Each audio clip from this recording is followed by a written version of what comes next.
I thought you could hear me. I'm Megan Carroll with New York Digital.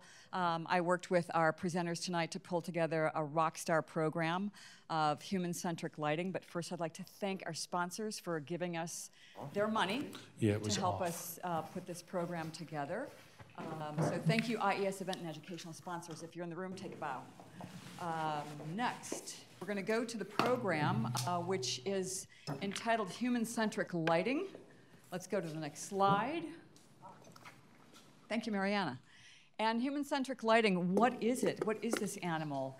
I'm going to introduce the speakers who are going to tell you what it is. Mariana Figueiro is with Lighting Research Center and RPI. I'm sure you know Mariana Figueiro. We have Christopher Gonzalez with Ketra.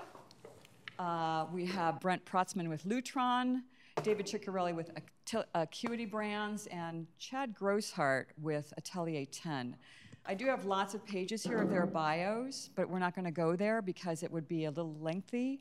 But do know that we do have some biochemists, rocket scientists, what kind of engineering? Aerospace. Yeah. Aerospace engineering, color mixing experts, human behavior experts. Building science and human behavior, yeah.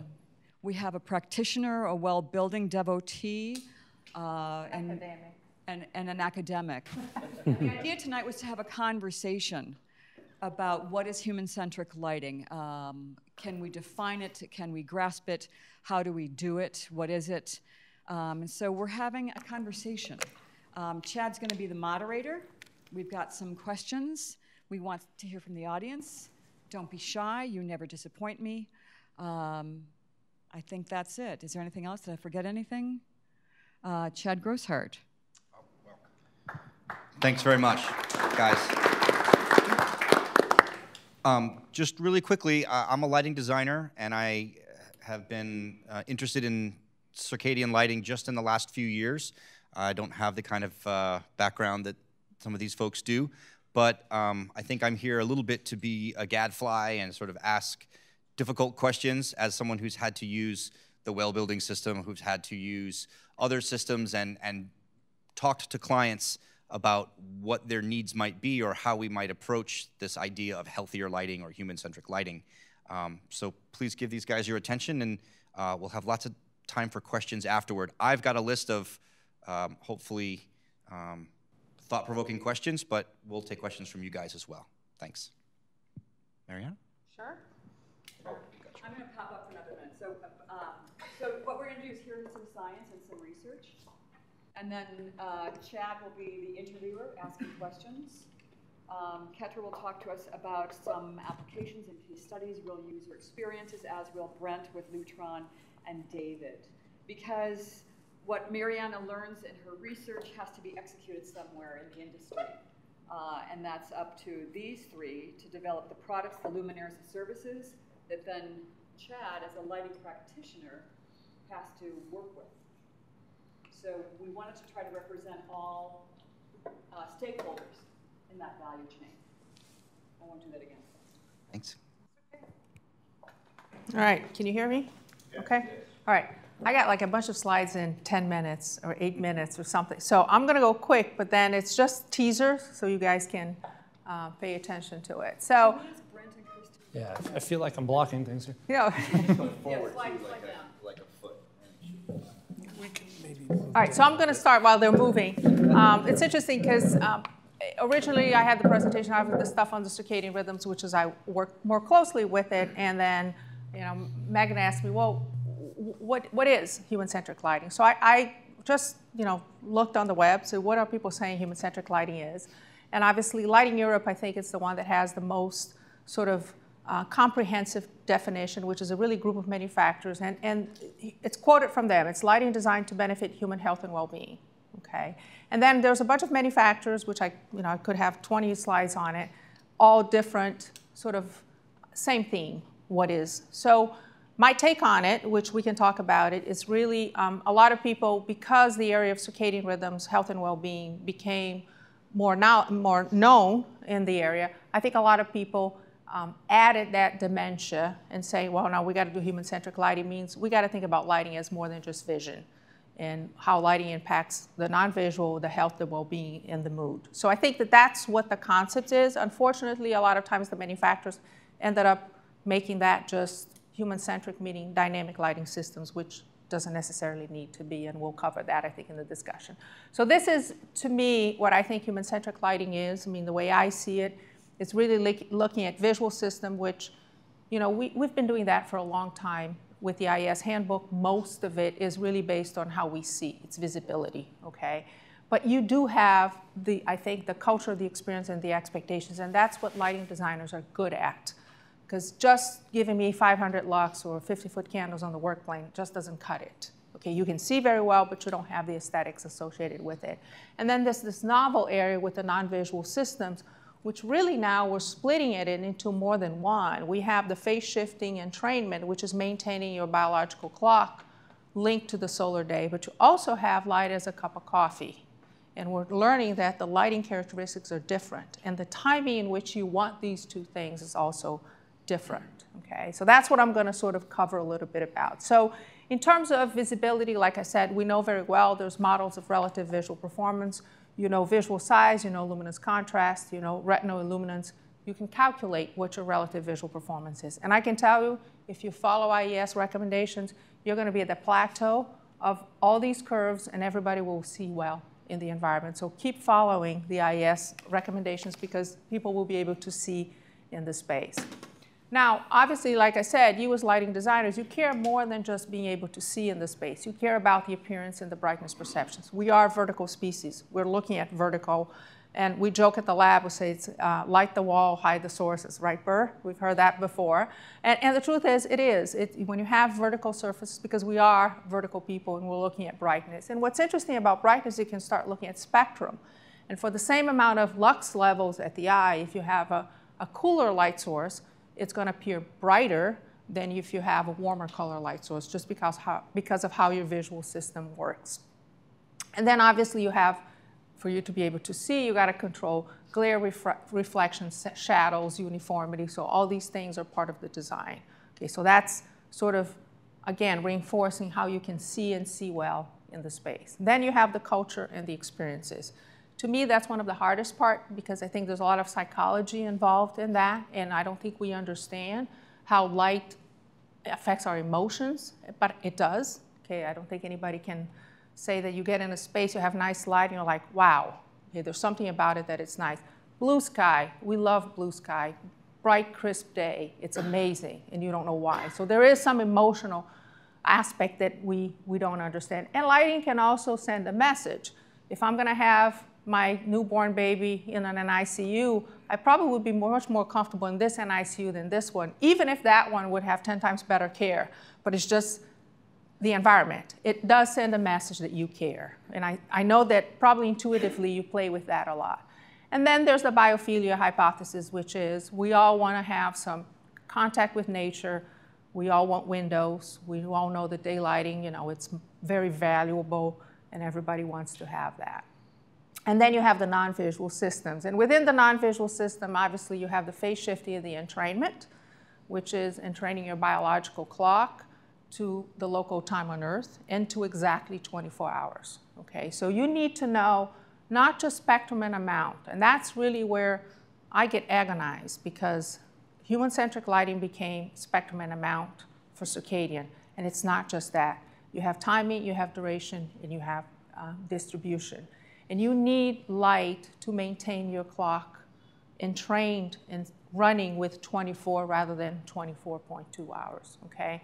So there's a lot of discussion about metrics. What kind of metrics do we use? And you know, a lot of it came from the new class of photoreceptor that was discovered in 2002 by David Burson at Brown University. And that really, it really sort of messed up my life in a way, because I've been working with that since the 1990s. We've been interested in that, and I've been staying a lot of nights awake trying to understand the whole thing and how it works. So we still have nighttime studies that we have, unfortunately, to stay awake to collect data.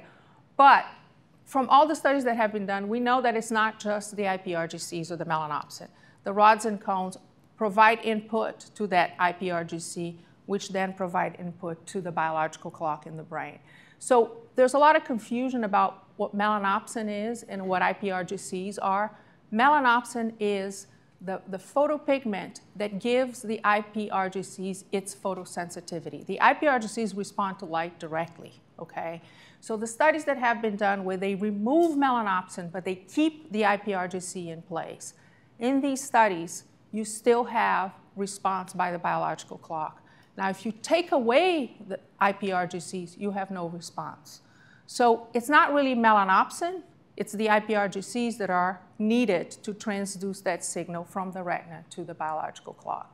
And then there was the Lucas table, which many of you may know or may have heard of, which was really a group of people, and I was part of that group that got together in Manchester. We couldn't agree as to how these 5 photopigments combine to transduce light for the biological clock, but we could agree that it was 5 photopigments. All 5 photoreceptors were participating. And that's why we came up with that toolbox where you can now, knowing spectral power distribution and light level, you know how much that will impact the biological clock. Now, we at the Lighting Research Center, if you guys know us, if you have worked with us, we kind of push the envelope a little bit. So we've been pushing the envelope and saying, we think this is how it's combined.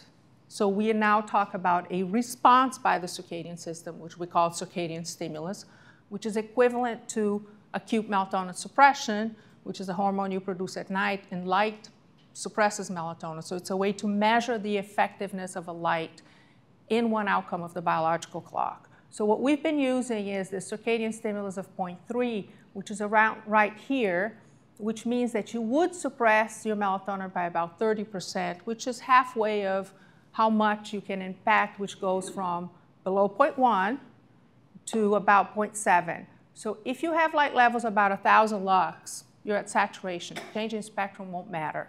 If you have light levels below 30 lux, you're not going to have a lot of effect on the circadian system. So this is the range in the interior environment that you can change.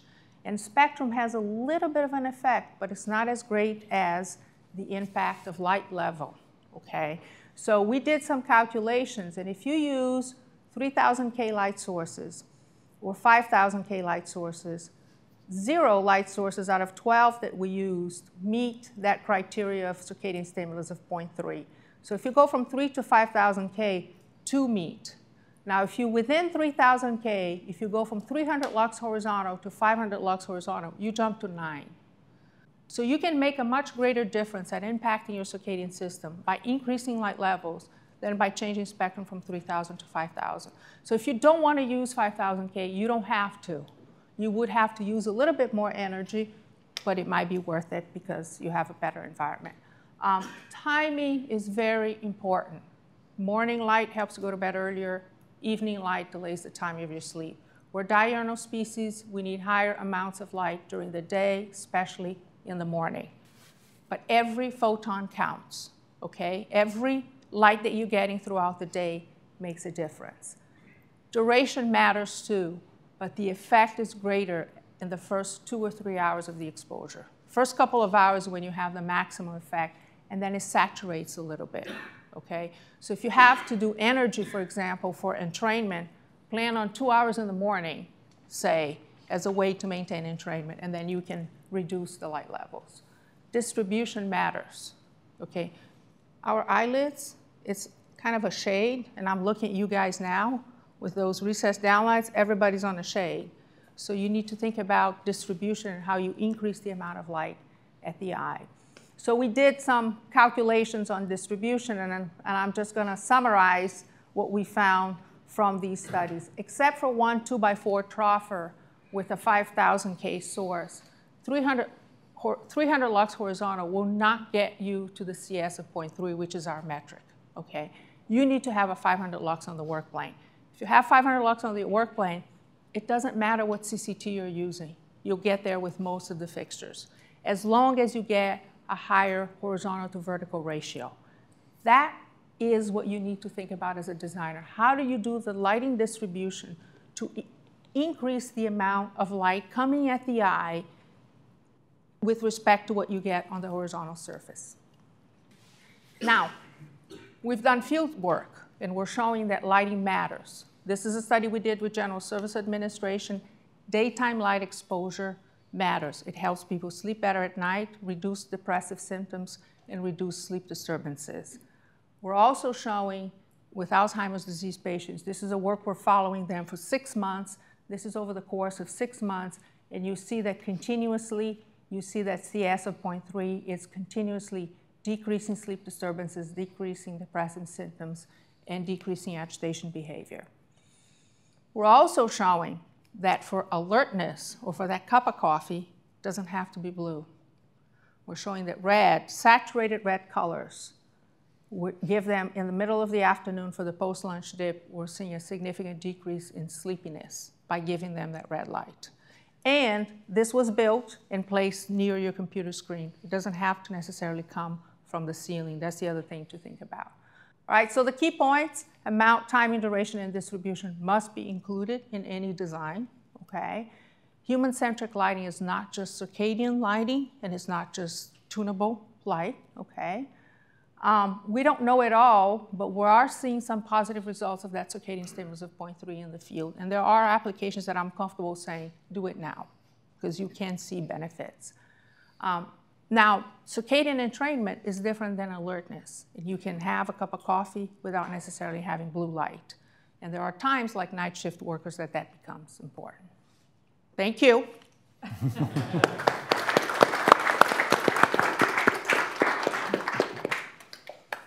All right, so to be honest, I think there are very few presentations I'm involved with where I have the least amount of data, so this is actually kind of exciting for me and something very different. I'm actually going to talk a little bit about how we, not just human-centric lighting and not just circadian lighting, not just lighting for health and well-being, but generally how do lighting systems, how do adding features and complexity affect the human experience? So how can we understand how to design these lighting systems to give people the best experience as they use that environment, as they go out throughout their days, nights, evenings, et cetera. So I'm going to talk a little bit about some projects, but from a controls perspective, our goal is not to be the expert in designing the lighting, not to be the expert in coming up with what are the desired lighting features for a space. However, our goal is to understand how to provide the user experience, how to implement that lighting design in a way that gives the best overall benefit to the end users. And that's what my research, I do a lot of research in that specific user experience area. So doing a lot of work on pilot studies to understand how do we implement these in ways that people delight in their utilization of that environment. So the first project I'm going to talk very briefly about is a Children's Hospital of Philadelphia project. This is a project that was intended to use white tuning light, color tuning light to provide some circadian rhythm benefits based on the designs from the architects, lighting designers, researchers. The whole design team was designing a way to change the lighting to give the best circadian impact. The lights would change the color temperature throughout the day. They also even had some color changing lights, which you can kind of see on the ceiling there. But the interesting part about this was the user experience is very hard to design in that environment, right? We have dynamic lighting. It's changing color temperature. It's changing temperature. There are different use cases throughout the day. There are emergencies. There are checkups. There are night checkups, right? There's patients areas. There's parents areas, right? There's an entire different use as you go across this space. So what we really learned is that to take an environment like this and to give it the best user experience, we had to do a lot of interviews with the end users, the nursing staff, the doctors, pull together kind of a workshop. And in the end, we learned a lot about how to design a space like this for patients and for the entire staff, and the documentation that goes into that to create the best user environment. We learned things like, do you give the patient control over shutting off the lights in the entire room in case someone accidentally leaves the light on and they want to take a nap, right? So there could be benefits to that, there could be detriments. So there's a lot that goes into the user experience, and we really need to design for that when we think through these types of spaces. A second example is the American Society of Interior Designers headquarters in Washington, D.C. This was a great project that really talked about what we would call holistic human-centric design. So the lighting to affect the circadian rhythms of the occupants was of interest of that project. Daylighting, connection to the outdoors was critical for this project. The integration of lighting and shading system, the integration of lighting system in with the entire building system really creating a lighting environment that integrates with all of the building environment, such that we give the full human-centric design across all aspects of the design of the built environment. That was the goal of this project. In fact, the lighting consultants on this job, when I've talked to them about this, they said, really, the daylighting is what made this job, right? So oftentimes we think of lighting design as the interior lighting design, and they focus on the design of the daylighting system, the views, the connection to the outdoors, the glare control, and then how they use the tunable lighting system to make it feel like you're even more connected to the outdoors by having the interior environment attempt to match the exterior environment. So just as a very quick summary of the kind of points that I've made here, one important part is that we need to think about user experience design as part of our lighting design. It should be a design element to come up with the full user experience for that project. Daylight should absolutely be a consideration when you think of a holistic human-centric design. We should design it as part of our projects, and we should utilize it as much as possible for the benefits we can receive from daylighting. And finally, we really need to think about integration. Lighting design is part of a broader building system, and we need to understand how does integrating that lighting design with the rest of the building impact our overall project performance. Thank you.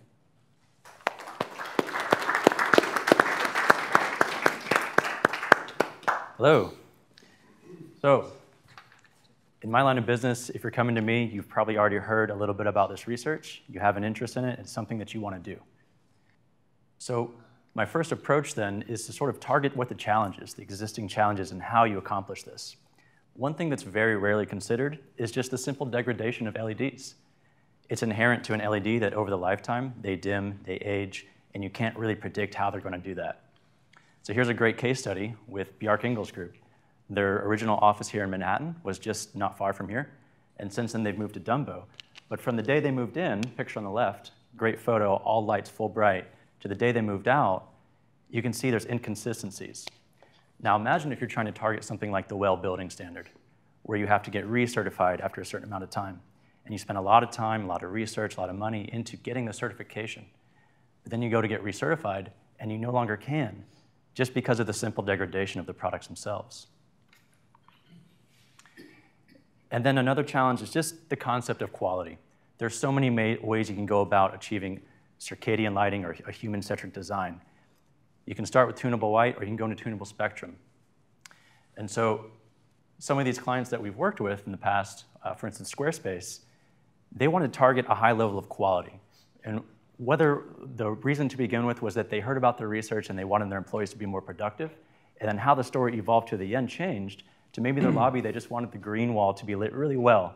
And with the incoming daylight from the lobby windows, they wanted those plants to really match the coolness of the daylight for the blue sky, and then have that candlelight feel when the sun sets. Same thing here. If you have a lot of incoming daylight on their 12th floor, decorative fixtures that are aligned with those windows, you want the light inside to match, to look like a very high quality office space for whenever you're going to bring in your clients to see. You don't want to have contrast and color here to make a high quality workplace then look low quality just by lighting. This is a very unique one, and luckily we have one of the designers in the crowd from the lighting firm that did this, Lumen Architecture. But one of their prime interests here was the fact that in photo editing or video shooting, what you can do afterwards is spend a lot of time on post-production and editing, right?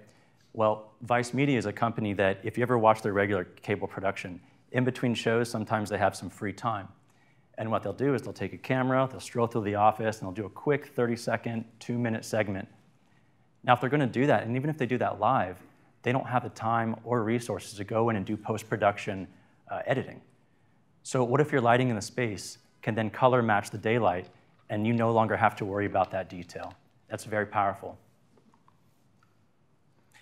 This is a great case study because the floor plate here, if you could imagine a 100,000 square foot floor plate, just imagine this room is that, but scaled down. If I'm aiming across the entire floor to see if a conference room is open, it makes a lot of sense to now use what was a human-centric design lighting system as a wayfinding tactic. The other end of that is that going into this, the client knew the size of these floor plans, right? And they wanted all the employees to have exposure to natural light. That was the #1 feedback in a survey. So if I can't have all of my employees sitting by the windows, then this is an excellent solution to create a simulated daylight feel in the office for everybody. Okay, so that's me. Thank you. Sure. So my name is David Ciccarelli. David Ciccarelli, like Brent and Christopher, I'm from a large manufacturer. Now for us, in human-centric lighting, what we need to do is we need to anticipate where the research is going to go and make sure that we're ready when you're ready. Like Brent said, we build the tools that you guys use to accomplish your task.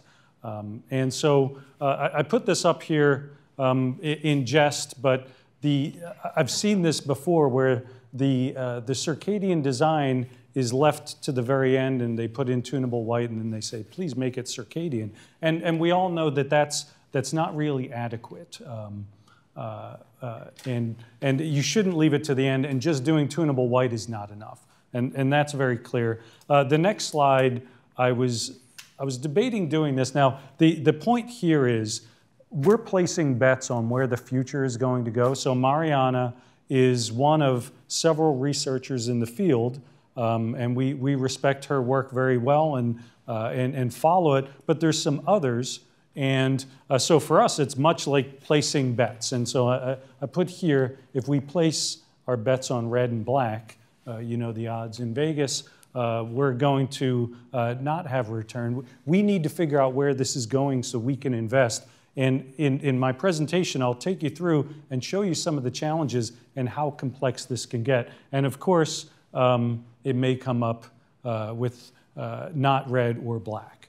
Okay, so this right here, this is 6,500 Kelvin light made 3 different ways, and you can see the difference in the spectra. Mariana talks a lot about spectra, but this slide illustrates to you that, like, wow, okay, 6,500K can be made in many ways, and we can make all of the white light in several different ways, and there's many people who are looking at engineering the spectra in order to accomplish some circadian goals. This adds another layer of complexity that maybe we didn't have a few years ago. And I'm sure you're seeing that. So we'll revisit this, and I want you to ask questions, think about that. So going forward, here's my obligatory beautiful photo with a nice skylight and things. And these are some of the things that we do in tunable white or static that you could use as tools to make your human-centric design. But I'm also going to show you this.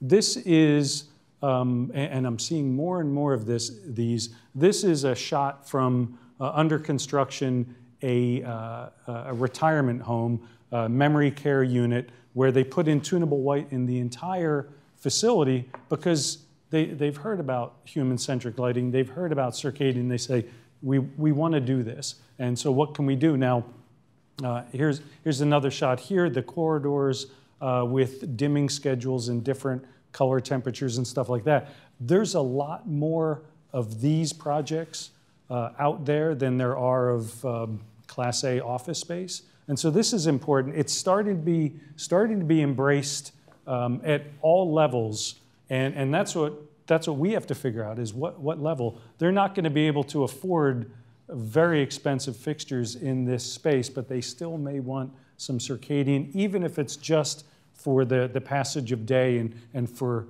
quality of feel. So that's a consideration.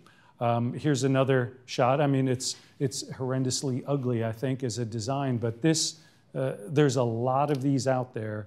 They're interested in circadian and human-centric design. So, okay, schools, another place where there's a lot of interest in circadian lighting, but there's not a lot of money. And so what is our solution for schools? There is some tunable white going into schools. And so what exactly what is the strategy that we have? So let me go through a few strategies. Energy strategy, we've always had scheduling, so this is just over the course of the day, kilowatt hours, you turn the lights on, and when everybody leaves, you turn them off.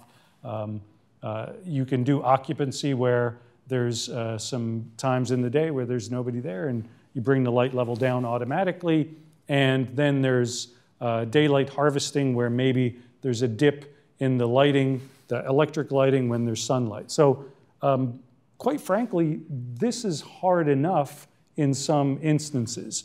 And so when we ask that all these systems now can do more than that, so the question I would have for the audience is there anybody here who's done daylight harvesting and never had a problem? I would love to hear that. Never had a problem. Okay. Yeah. Working very well, but it can sometimes be a challenge just to get it right. The sensors are on the ceiling. It's not where we would like them to be, and the control systems are finicky when it comes to this. Depending on contractor, this fine-tune. Mm-hmm. Okay, and okay, so this is where we are now. Now, if we go in and we look at all the research that's out there, we could start to build a more and more complex system where, let's say that you had some activity-based changes in color temperature throughout the day and things like, say, to calm the children down, maybe you'd bring in some warmer light and things like that. Okay, we could see that on the wall, change some things. There may be a daily rhythm where you want to change intensity and color temperature throughout the day. Okay, that's actually more of a challenge. How would I do that with existing control systems? There may be some color that I would add into the space along with the changes in intensity. Okay, more of a challenge, adding color in. And now there could be a situation where the light that we use is different throughout the day. There may be some sort of spectral optimization done to change it from one light source to another. And this is why I showed the slide at the beginning showing different ways to make 6500. So okay, here we are. This is far away more complex than adding just daylight harvesting. So a few years ago, all of us manufacturers had to anticipate all these things and try and say, where's the research going to go? Okay, so here's a situation where in a classroom, maybe there's activity-based changes of color temperature for different activities that the students do. And we have a number of lighting designers who are trying some of these things out. And here's another space that maybe you change the color temperature during the day. Okay, and so here's our office. And what we have here is some clouds and some pendant lights and some lighting at the top. And so here's another, I would love to say that this is Class A office space where we are. And it was incredibly expensive, I could tell you that. Now, so going through, so on-off dim, all the different form factors. I just don't want a downlight. I need a pendant. I need a sconce. I need a wall. I need up-down light. I need all these different things. I need to be able to layer my light, do different zoning of light, and being able to have the control system understand what layers and zones are. I need common controls. I want digital benefits, but I want to use 0 to 10. These are things that we're faced with right now that are hard enough. And then you add in all those other things: color temperature control, spectral optimization, color, et cetera, et cetera. So you can see the challenges that we have and the things that we're preparing for, anticipating where we think the research is going to wind up. Okay, so here's an example of a space. Maybe you had a rhythmic schedule during the day where you change the color temperature. You have some accent lighting where you add some blue or something like this maybe. During the day, maybe you have a presentation, you dim the lights down, you change the accent lighting to something else, and then later in the day, you change a collaboration space, bring up the elevation of light, make it red. This is hard to do. This is hard to do. Could you imagine at the end of your presentation, you go up to the wall and say, oh, I want to put it back to circadian. That concept doesn't exist in on-off dim type control systems. Okay, and that's what we're busy trying to do to anticipate where the research is going. Okay, this is another shot of my office. Now what we did here is, luckily when we put in all the pendants, we had some headroom. and we were running the lights at about 70%. And so what we did to make it circadian was a simple schedule, brought this up to, I think we were able to get it to 115% during the morning hours, and then we bring it back down in the afternoon. So I effectively, in looking at all the research, Mariana's and the others, I was able to make a circadian space here with no tunable white, with no fancy schedule, no color, all these other things. And so we look at this and we say, okay, so I didn't put tunable white on the box. I didn't make any extra money off of this job, but yet it's circadian. So you can see the spectrum of the things that we need to be able to cover depending on where the research goes. Okay, and then I just bring it back to here to remind us it's about, some of it is about the spectrum and the different light sources. Okay, so thanks. There we go.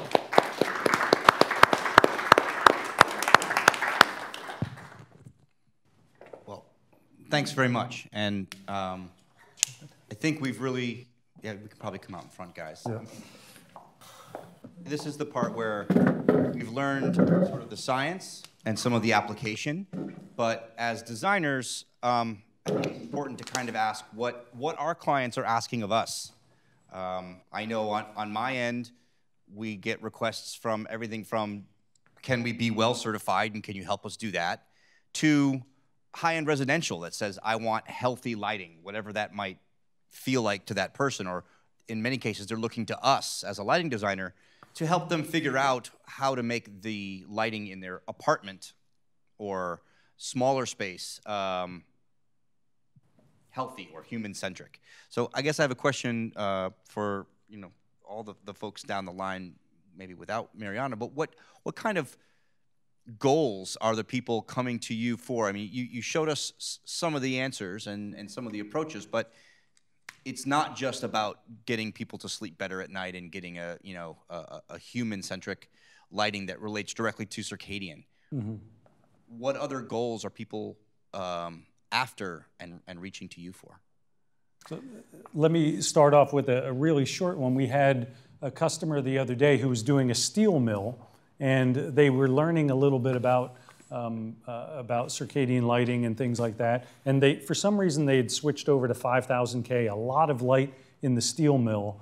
And so they asked us, they said, am I doing harm by putting 5,000 K at very high lux levels into my steel mill for the second shift workers? And now we love these questions. I'm not sure that we have the answers yet. Yeah. She has the answer. So customers are asking us about that. Well, I personally, is it on? Can you hear me? No, yeah. Personally, I would not give a 5,000 K highlight levels on a night shift with what I know right now. Mm-hmm. You know, that you shouldn't suppress melatonin. If you do that for 20, 30 years, you do have health consequences. So I wouldn't do it. Mm-hmm. Having said that, I know that you need to keep them awake. So it is a challenge. And that's why we've been working on the red light, because we think the red light kind of helps because it doesn't suppress melatonin, but it gives you that cup of coffee. But I'm not ready to say, put the red light in your environment because we're still in the research side. So I don't have a solution other than tell you, I'm not going to increase light levels. I would rather say, give them a pot of coffee. Mm-hmm. Yeah. I think it's interesting because so much of what we hear is about blue light. And I think I had learned some about this, and you talked a lot about how just a slightly higher light level of sort of standard white light is going to give you most of that entrainment. For shift workers, though, if we're not going to provide blue light, even if we're providing, say, 2,700 or 3,000, let's say it's a factory, they're going to need that 500 lux on the floor anyway. So they're probably already getting it. It sounds like you're saying they're probably already getting it, but we don't need to make it worse by tilting it to blue. And that might explain why epidemiological studies show that shift workers are at high risk for certain diseases, because they are already getting that. If you get OR nurses, you have to have highlight levels in the OR. That's right. So unfortunately, that's why Denmark and other countries in Europe, shift work is a hazard, and they get paid extra because they're working shift work because there's a hazard associated with it. It is unfortunate, but it's something that we as 24-hour society have to deal with. As far as I know, most American companies do that as well, just because they can't get people to work in the middle of the night unless they pay them extra. Yeah. But yeah, that's great. So I think that if we can find a lighting design solution with layers where you can deliver the 500 lux on the task without necessarily delivering everywhere, you might be able to, and I think that's where you could perhaps tune the spectrum to minimize that impact, see how you can increase alertness. But that is one area that I tell you, I don't have a recipe for you yet, because I don't think we know enough. And I think there's a lot of competing opinions on that. You hear that out there? So next time you get someone who asks you what's the right thing to do for shift workers, I'm going to say, well, if Mariana's not 100% sure, I'm certainly not going to tell you. Yeah, I know we don't. I personally, I don't have. I mean, other people may say they do, but with what I know, I'm not comfortable yet with recommending anything. That's why I'm so excited about the red light, and we're collecting data with nurses right now in the field, because I think it is a good solution if we can show that it's alerting. Sure, great. Question on the front? Yes, regarding red light, what kind of levels are you referring to? How high a level of red light? Yeah, we've done work from 40 lux at the eye all the way to 200 lux at the eye. And this is saturated red, so it's a 640 nanometer light. We actually have an installation at the Metro Istanbul Control Center in Istanbul, where they have all the control centers for all the traffic in Istanbul. And what we did is they have to, obviously they're in very dim light, and they have a hard time staying awake and so on. So what we did is we mixed up with the white light, which is low. We then had a ceiling light that was mixing up with the red. We're trying to have at a minimum 40 lux at the eye, and 100 or 200 lux is what we're seeing with our lab studies. With the nurses, we're doing 60 lux at the eye in the field right now. And I think this whole discussion of shift work is really of interest. I think one of the places that my clients are most interested in talking about healthy lighting or human-centric lighting is in the healthcare field. And we've known for a long time that if you put folks next to a window and you give them good daylight and hopefully good electric light, that they're going to heal faster or learn better.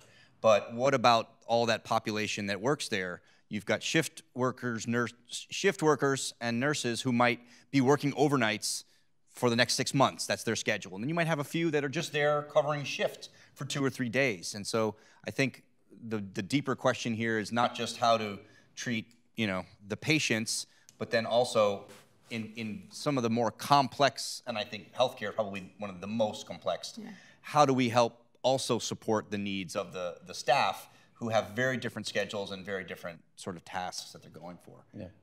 And I think we talked about, or you showed some pictures from CHOP and what they were doing there. We've seen other hospitals that are doing red light in the corridors at night to keep from getting light ingress for patients. But then you have to ask again, that might be good for the patients, but how is it performing for staff? Yeah, we have a study currently doing at Mount Sinai where we're looking at myeloma transplant patients. So they stay in the room for 2 to 3 weeks, and they're confined in that room because they go through bone marrow transplants. Yeah.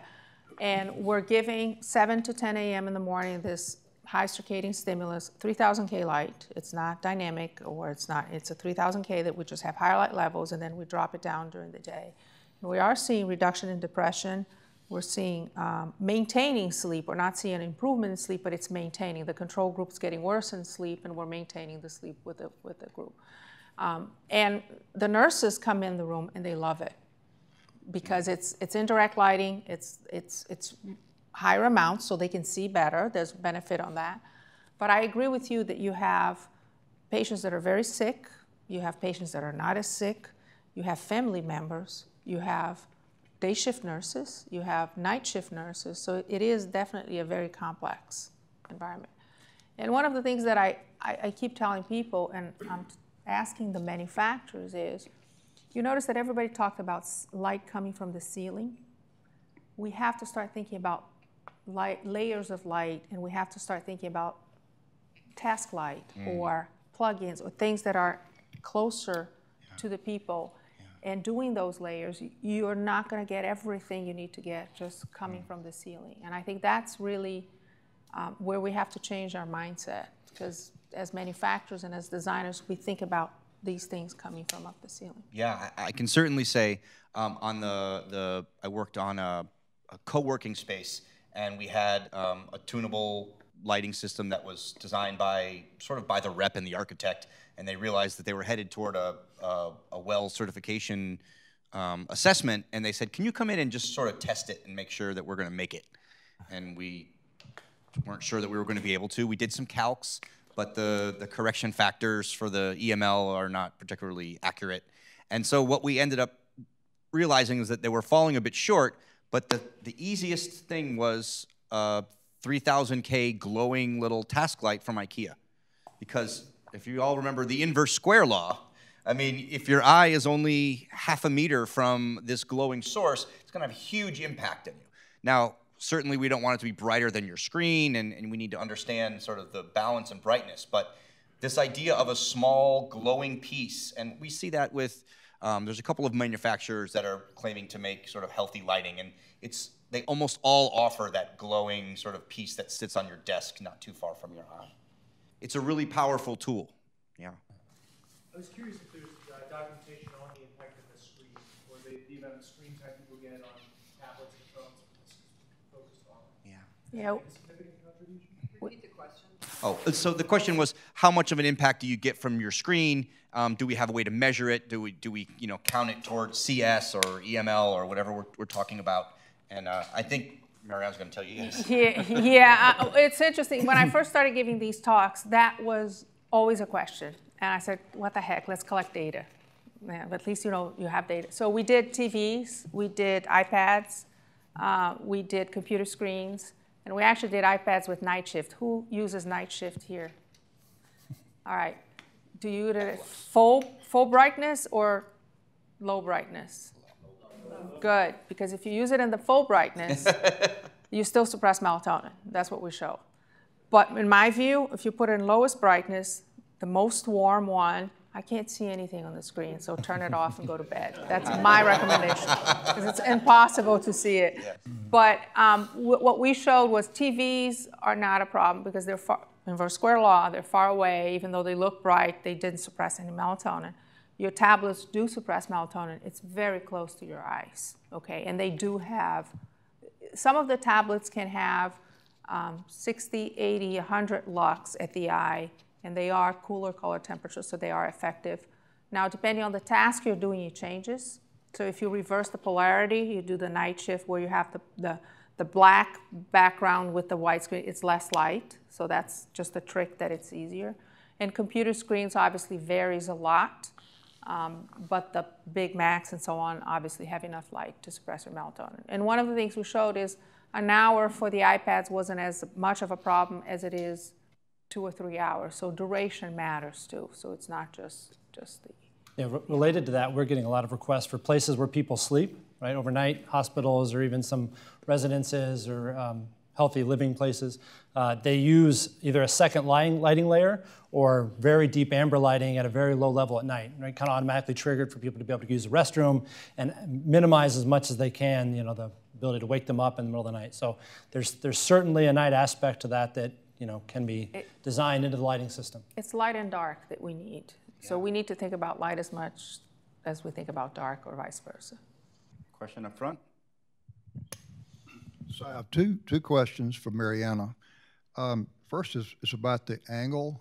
If the IPRGC is really covered the entire retina and there's not a higher density in that portion where that angle from horizontal up maybe 30 degrees or whatever, what is the supporting documentation of why you believe that that is really important for entrainment? That I believe that what is... Why do you believe, why do both you and Europe count the angle of the vertical light, not just vertical light, but the angle above horizontal? This particular angle is being also a contributing factor to entrainment. It is basically flux at the eye. So, for example, if you look at your eyebrows, what it does, it shades. It creates a shade so you don't get as much light in the back of the eye. So the reason why the distribution matters is because you want to get light at the eye. Now, the studies that have done showing that light coming from above is more effective than light coming from below. There's studies showing light coming from this side is more effective than light coming from this side. So it's still unknown within the retina what the distribution is, but you need light at the back of the eye. So the distribution is to increase the amount of light at the back of the eye. That's why it's important. That's why the self-luminous displays are beautiful. So I have one more question. I know, because I'm getting all my circadian stimulus here. I have one more question. Yeah, but that's really glare. That's the other part of human-centric lighting. Hello? This is all. Is it all? Okay, thank you. So just one more question. There's this third metric that the folks over in Europe they have in their research that neither the EML or you are using. And so could you tell us a little bit about what that is? Because basically to learn about it, without asking someone like you, you have to pay $150 to get their paper. So could you tell us a little bit about that? So which one is it? Is that the I'm asking you. Is that, well, there has been a couple of things. Like in the very beginning, DIN, which was the German standards. This is Dutch, I think. Danish is over in that area of the country. But it's I think, connected with CIE, and it's European model. Yeah, the CIE just put out a report. And what the CIE basically did is the Lucas table that I showed. Okay. They're basically doing the Lucas table differently. They're really making the Lucas table comply with SI units. Okay. Because the Lucas table, alpha opic lux, really lux was an oxymoron using with these others. So they use basically irradiances and so on. And the second thing that they did is there wasn't any spectral efficiency functions for the IPRGCs, so they basically sort of agreed on one, which is a nomogram, a 480 nanometer melanopsin response. So what they just did is they just basically changed the Lucas table and say, all right, you still need to report all 5, how the spectral power distribution affects all 5 photoreceptors. Thank you. That's what they just published now. Okay. That's what the CIE document just published. Thanks. Mr. Toole. By the way, maybe you should all move forward. I'm hunching. Actually, it does improve just a little bit. Good. I was curious how long a researcher can handle that kind of light in the eye. I'm tortured all the time, so it's easy, Won't sleep. But so I'm curious, is there any kind of apparatus that is being used to really measure? I think some of the problem that we have with the research that's going on, not criticism of yours, but that we don't have enough data of what's out there in the field. And so I'm curious if anybody's come up with an apparatus that can really truly tell us how much light is getting into the back of the eye on a grand scale. Yeah, I mean, we developed a device that we measure light here. Obviously not the back of the eye, but then you can calculate what it gets the back of the eye. Only nurses and teachers would comply with it because they're great. Nobody wants to, even the Google Glasses, which, it's an obvious thing. Not a lot of people want to comply with that. So we have now a sort of a device that we do the function relationship, so you can use it as a pin and so on, but we don't commercialize that. There are other people that are saying they're going to commercialize. So the key about these devices is the calibration. So you really need to, because a lot of people can put a crappy sensor in, but they're going to get the wrong amount of light. And I agree with you. I think that there's very little data, ecological data, of how much light you're actually getting in this space. From my experience, from what we have collected, we actually are in very dim environments during the day. The light levels we get inside buildings is dim. And I think that is one of the biggest problems. We talk too much about light at night as an industry, but I think we're in too little light during the day. And I think we really need to shift the conversation to improve what we get in terms of light during the day. So we have, if you are interested, we have some data that we have collected that with the dosimeter as close as we can with nurses and so on. That's as good as it gets. I think related to that, one of the interesting questions we've had in that area is what's the importance of individual differences? A lot. So, I mean, we know there's individual differences that affect our glare perception, our light level preferences, our color temperature preferences, and so on and so forth. So, you know, that's one of the things as a manufacturer that we're looking for is how much do we need to consider potentially individual differences on top of the complexity that, you know, David talked about before. But let me just say, this is true too for visibility. And we're all comfortable with recommending 500 lux on the work plane. And there's huge variation how I see and how you see and how other people see. So I guess I'm of the opinion that I agree we don't know a lot, and we're working with individual differences right now. We're looking at, you know, macular pigment and how it affects the response and so on. So there's a lot of individual differences.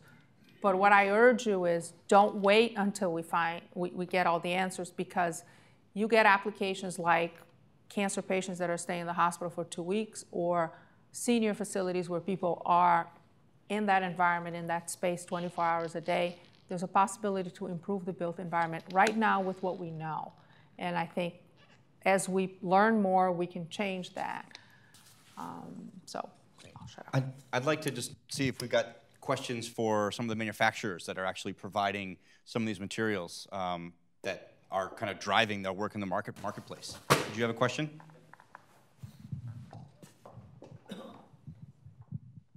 I have a question for Christopher. So I know catch-up lighting is very advanced, right? But it's expensive. So for applications that you use crappy lights, right? You don't have feedback control loop, and you know, after a while, your intensity drops down. You know, because of different reasons.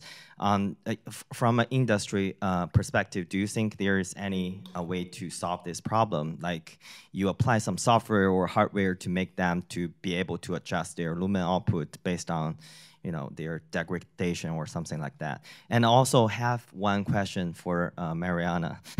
So that was a bait and switch right there. I have two questions. I'm sneaky, sorry. I'm turning off my mic.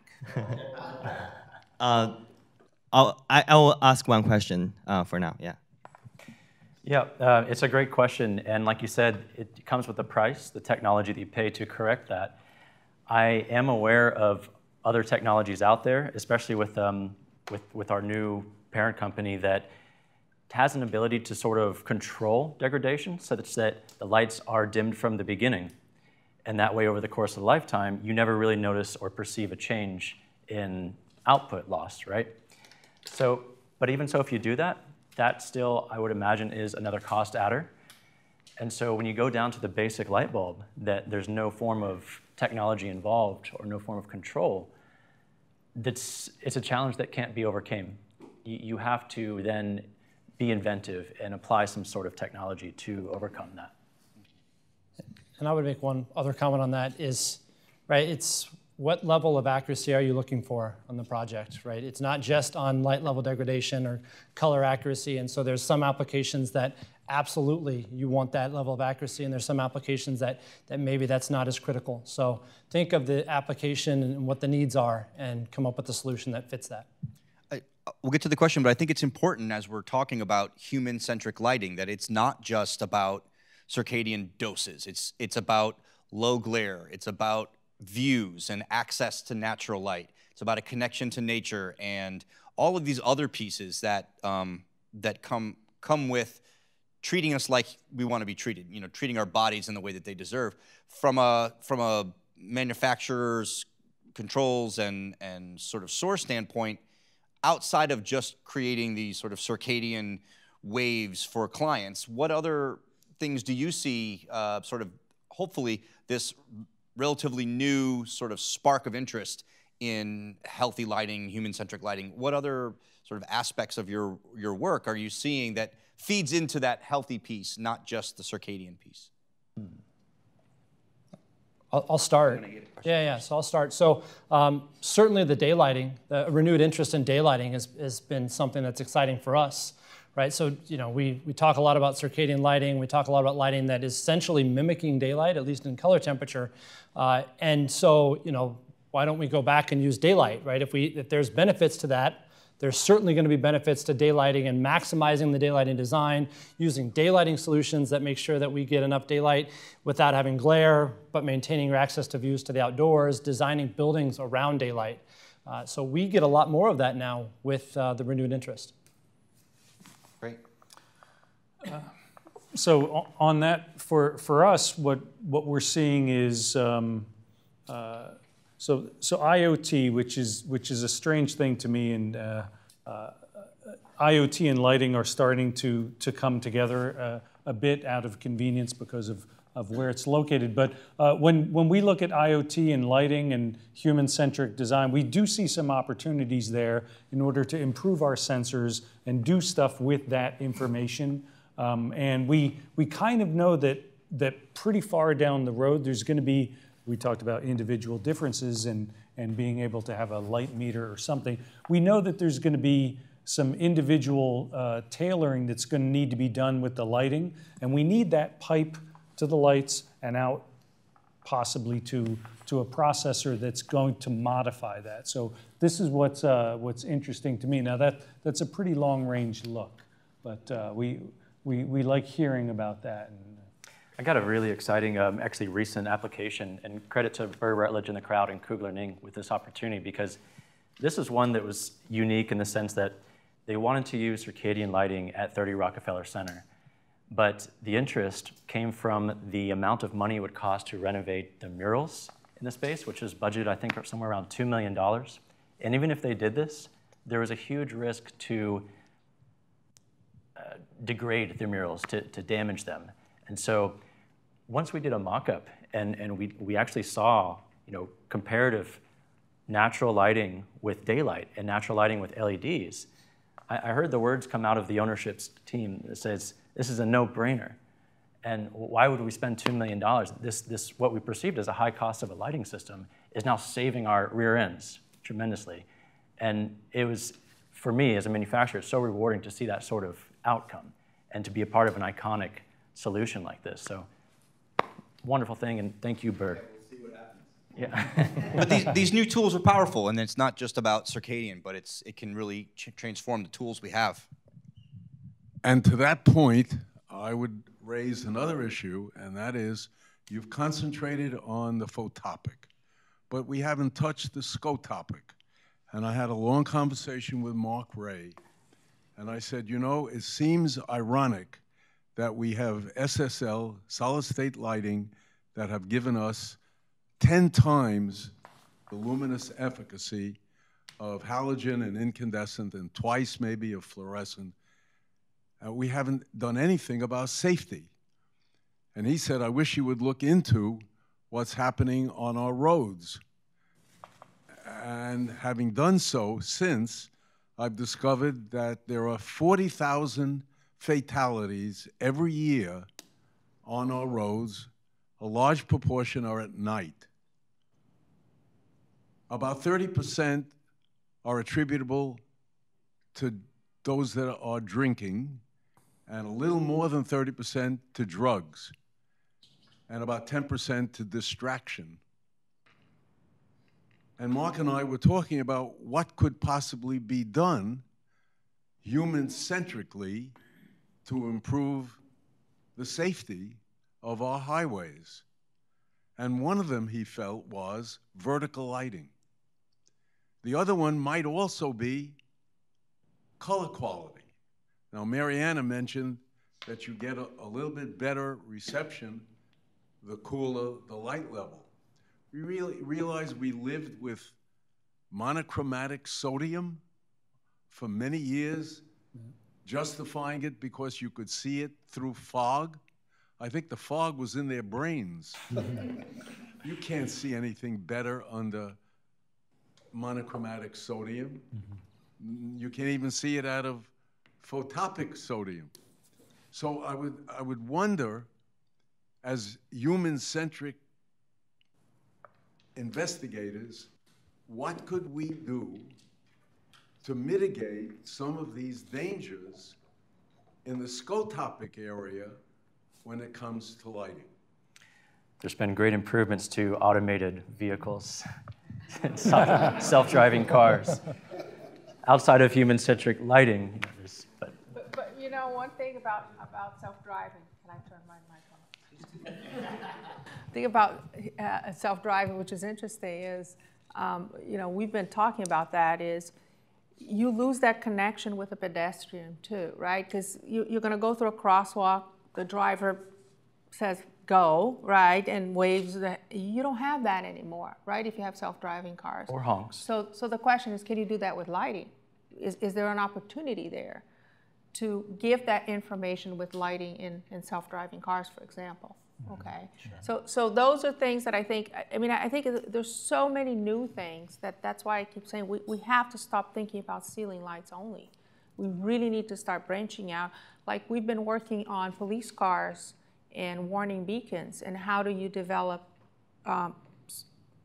amount, spectrum, surrounding lights, as well as the frequency of these lights.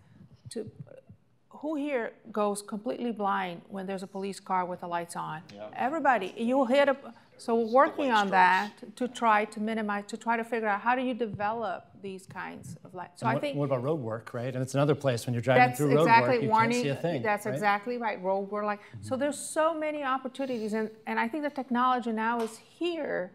And I agree with David. It's like David is just waiting for us to tell them what do we need, right? So I think we need to be more creative. We have a lot of human-centric possibilities. Well, I think Mark said the one thing that's obviously required is more vertical light on the road ahead. We used to depend upon silhouette, seeing something by silhouette. It doesn't do the job.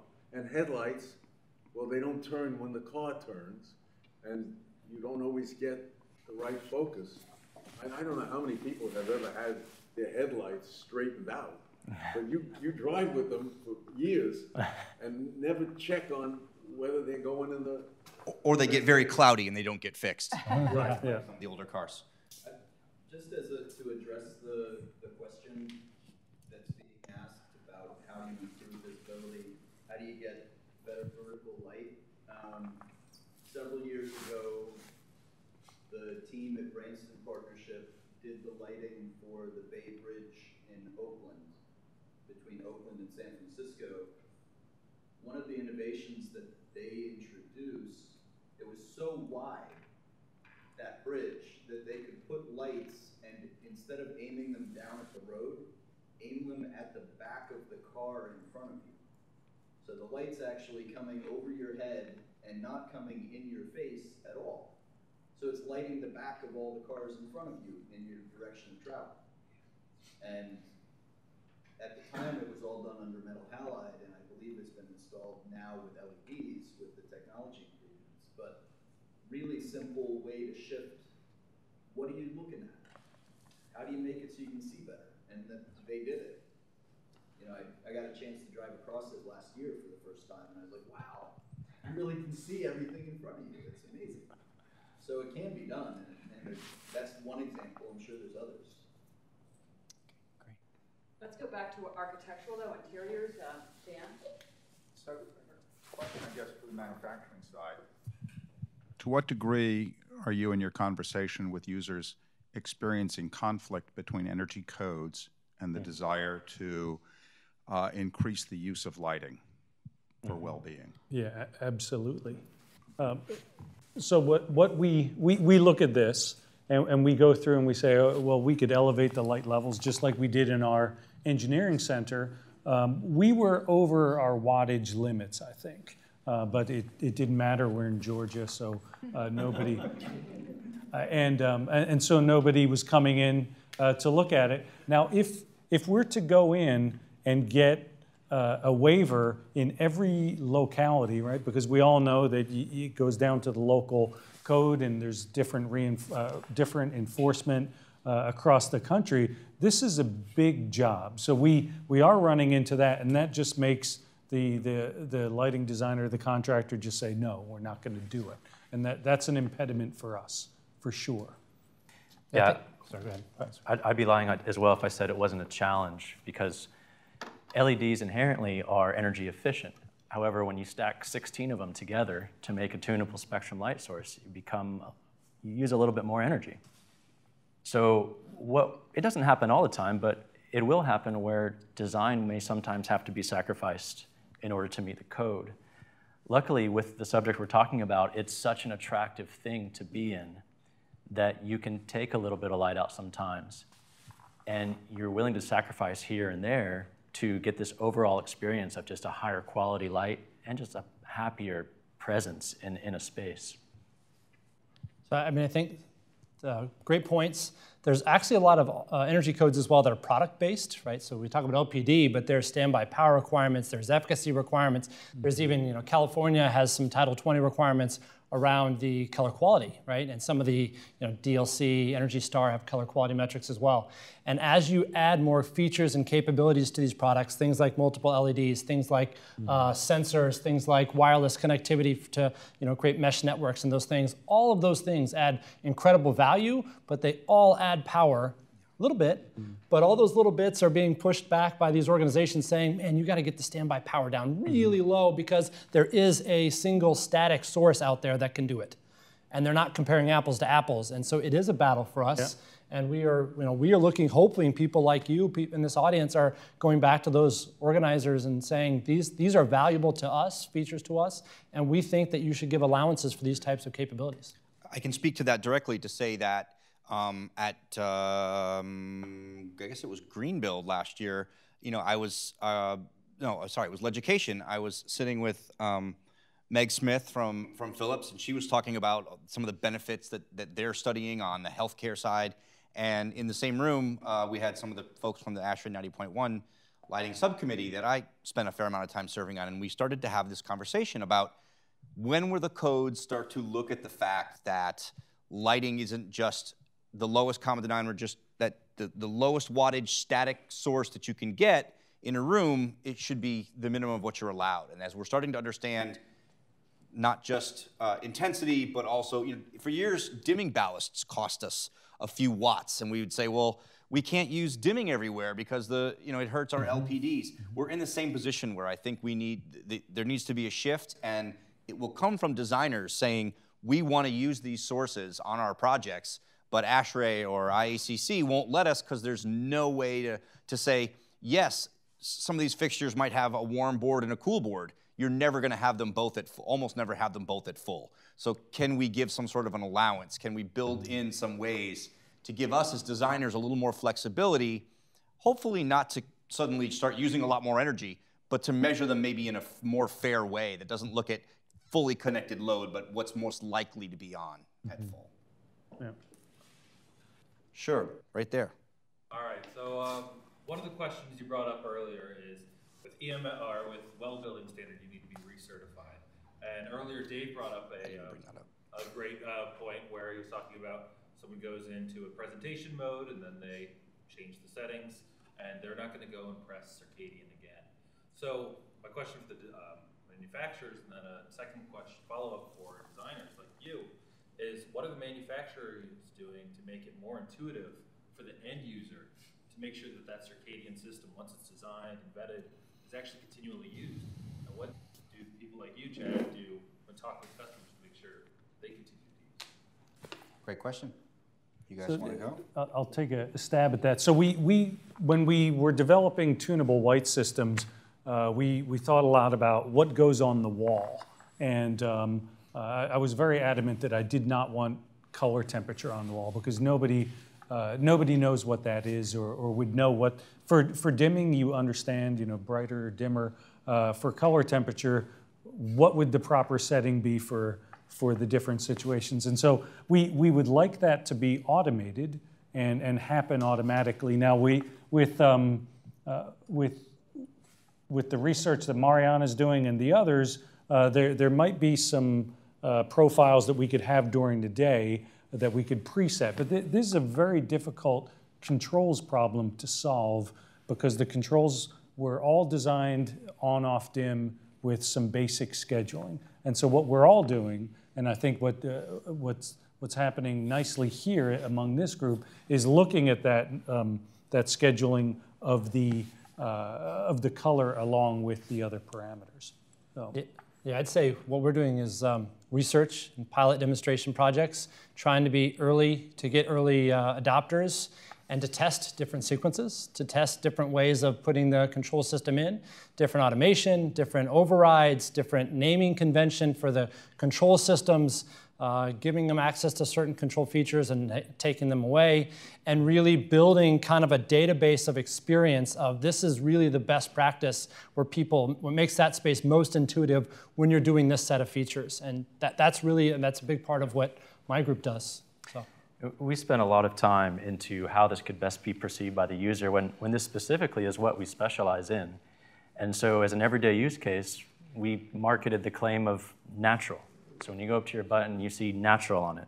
And you know that that button's going to make your space shift like the day cycle. And then the buttons under it would be common use cases that you use the other 90% of the time, maybe an energize when the lights have gone too warm, or a warm when the lights have gone too cool, and you want to switch the environment. And then another one just for another use case that's applicable to you and your space. But the key factor for us was somewhat marketing that idea of natural light to go with natural light. I mean, we can lead our clients to water, but we can't make them drink, right? You build something idiot-proof, and you build a better idiot. So I would say, I think most of the rating systems lead well. You can game them if you want to, but I think the hope is if you've spent the money, you must somewhere believe that there's a benefit to having a tunable system or a system that does some things outside of your lowest sort of common denominator lighting system. And if you spent that money, chances are good that you're going to try to use it, at least to the best of your ability. But sure. Chuck. So in writing like sequence of operations and control narratives, how has that changed for you guys in trying to do things and explain it so that when some patient gets there to push some buttons, they can turn that into managing the controls? Yeah, so I'm Chuck Cameron is a controls guy here, and I'm a lighting consultant, and we're doing a lot of tunable or more advanced control systems, and we were sort of lamenting the fact that there's kind of a scope gap, at least in New York it seems like, where engineers say that they'll do the controls, but they have to be really like code compliant controls. Mm-hmm. And lighting designers will start to design this crazy stuff, but they'll say, but the engineer's gonna actually have to draw it and finish it out. Mm-hmm. And so in between there's a lot of room to play, and I think that's kind of the question you're getting to. We as lighting designers, like most lighting consultancy firms, sometimes get more control scope, and sometimes we get less.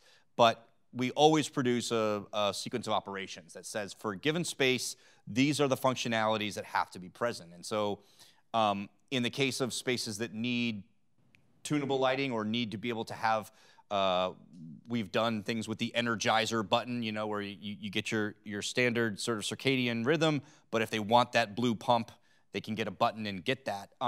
It's meant more complex documentation just from a sort of a paper standpoint of trying to divvy up each space and all the potential things that could happen to it.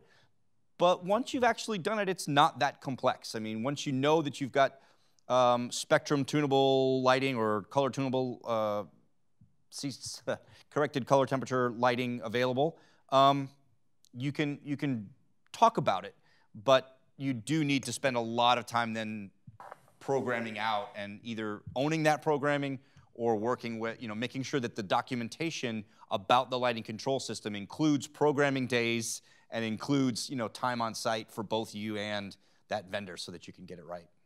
Yeah, we've done a lot of partnering as well, a lot of those projects early on, and came with the same conclusion. Once you've worked on it, there's other projects are similar. So yes, it takes a lot of work, that first application that you use, but the next application is tweaking based on that slight differences. We're over time. We've done an hour plus about 20 more minutes. We're not all going to run right out the door, but some of us do have places to go. So I think I wanted to thank you all for joining us tonight. I hope this is a helpful conversation, and please stay after and try to buttonhole us if you've got questions.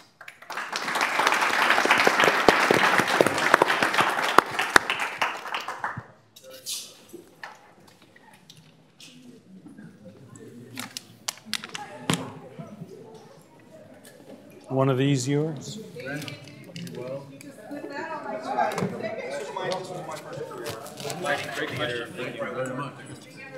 Well, human-centric. You have to realize that all of our street lighting